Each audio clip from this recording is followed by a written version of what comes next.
चलिए इस केक को बनाना स्टार्ट करते हैं।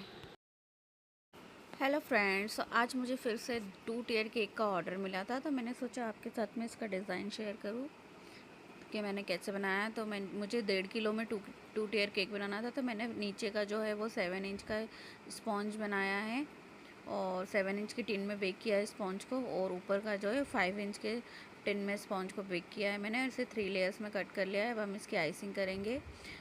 3 कप प्रीमिक्स से मैंने ये दोनों स्पॉन्ज बनाए हैं, और 3 कप ही आपको क्रीम भी लेना है, व्हिपिंग क्रीम। उसे बीट कर लिया है मैंने। और देखिए इस तरह से मैं पहले चॉकलेट फ्लेवर में बनाना है, इसलिए चोको चिप्स सेंटर में डालूँगी मैं। आप चाहे तो चॉकलेट गनाश का भी यूज़ कर सकते हैं। और सोकिंग मैंने नॉर्मल वाटर से करी है। नॉर्मल वाटर से मैं इस तरह से इसकी सोकिंग करती हूँ स्प्रे बॉटल से। और देखिए इस तरह से इसकी क्रम कोटिंग कर लेनी है। पहले मैं इसकी क्रम कोटिंग करूँगी। सबसे टॉप की लेयर को भी मैंने इस तरह से रख दिया है और उसका बटर पेपर निकाल लिया है। मैं बटर पेपर हमेशा लास्ट में ही निकालती हूँ। अब ऊपर की भी लेयर को सोकिंग कर लेंगे। सोकिंग करने के बाद पहले हम इसकी क्रम कोटिंग करेंगे, और क्रम कोटिंग करने के बाद आधा घंटा मैंने इन्हें फ्रिज में सेट करने के लिए रखा था। और इसके बाद जब तक यह सेट होगा तब तक हम ऊपर वाला जो टॉप का हमारा पोर्शन रहेगा, टॉप का जो छोटा वाला केक रहेगा, उसकी भी आइसिंग क्रम कोटिंग कर लेंगे। इस तरह से इसकी भी सोकिंग करी है मैंने, और इसी तरह से इससे भी क्रम कोट कर लेंगे। आप चाहे तो शुगर सिरप से भी इसकी सोकिंग कर सकते हैं, बट केक बहुत ज़्यादा मीठा हो जाता है, इसलिए मैं नॉर्मल वाटर से ही सोकिंग करती हूँ। देखिए इस तरह से बीच में चोको चिप्स डाल दिए हैं मैंने। अब टॉप के लेयर को बटर पेपर निकाल के मैंने इस तरह से क्रम कोटिंग कर दी है। इसकी भी क्रम कोटिंग में ज़्यादा क्रीम का यूज़ नहीं करना है, आपको कम से कम क्रीम का ही यूज़ करना है, क्योंकि जो हम फाइनल आइसिंग करेंगे उसमें भी हमें क्रीम चाहिए होगी, इसलिए क्रम कोटिंग में कम क्रीम का यूज़ करेंगे। देखिए अब ये जो टॉप की थी उसको भी क्रम कोट करके फ्रिज में रख दिया सेट होने को। अब ऊपर वाली जो क्रीम है उसकी फाइनल आइसिंग, सॉरी नीचे वाला जो हमारा स्टेप रहेगा, जो हमने पहले से ही करके फ्रिज में रख दी थी मैंने, तो अब उसकी मैं फाइनल आइसिंग कर लूँगी। तो इस तरह से मैंने पाइपिंग बैग में क्रीम भर के पूरे केक पर लगाकर इस तरह से पहले पैलेट नाइफ से फैला लिया है। अब स्क्रैपर का यूज़ करके इस तरह से मैं इसे फिनिशिंग दे दूँगी, जिस तरह से मैं कर रही हूँ। आप भी, जब तक मुझे केक में फिनिशिंग नहीं लगती तब तक मैं इसकी फ़िनिशिंग करती हूँ।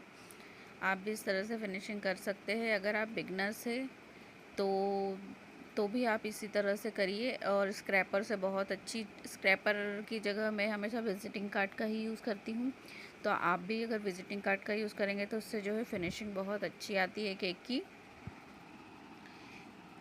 देखिए हमारा जो है नीचे की लेयर फिनिश हो गई है। अब मैं इसे फ्रिज में रख दूँगी सेट होने के लिए। इसकी फाइनल फिनिशिंग करके हम इसे फ्रिज में सेट होने के लिए रख देंगे। तब तक हम ऊपर की जो टॉप की लेयर रहेगी उसकी भी फिनिशिंग कर देंगे। अब मैं इसे फ्रिज में रख दिया। मैंने छोटी वाला जो केक के ऊपर टॉप का वो हमारा ले आई हूँ, और उससे भी हम इस तरह से पहले पाइपिंग बैग से पूरे केक पर क्रीम लगा लेंगे, और फिर पैलेट नाइफ की सहायता से पूरे केक पर पहले क्रीम को हम फैलाएंगे। फैलाने के बाद स्क्रैपर का यूज़ करके हम इसकी फिनिशिंग करेंगे। देखिए इस तरह से करना है। और मुझे इस केक को 2 शेड में बनाना है, डार्क ब्लू और वाइट के शेड में बनाना है।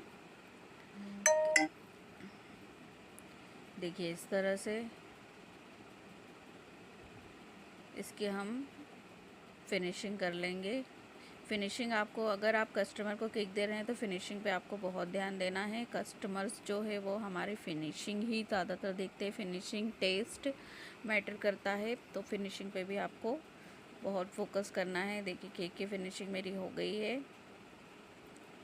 और अब मैंने एक बाउल में जो थोड़ी सी क्रीम लेके उसमें रॉयल ब्लू कलर जो आता है हमारा,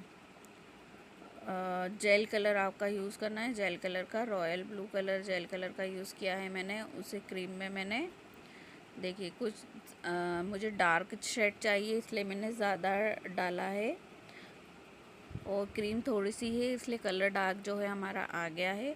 अब इसे एक पाइपिंग बैग में भर के और नीचे छोटा सा पाइपिंग बैग में छेद करके, और इस तरह से मैंने पूरे केक पर लगा दिया है क्रीम को।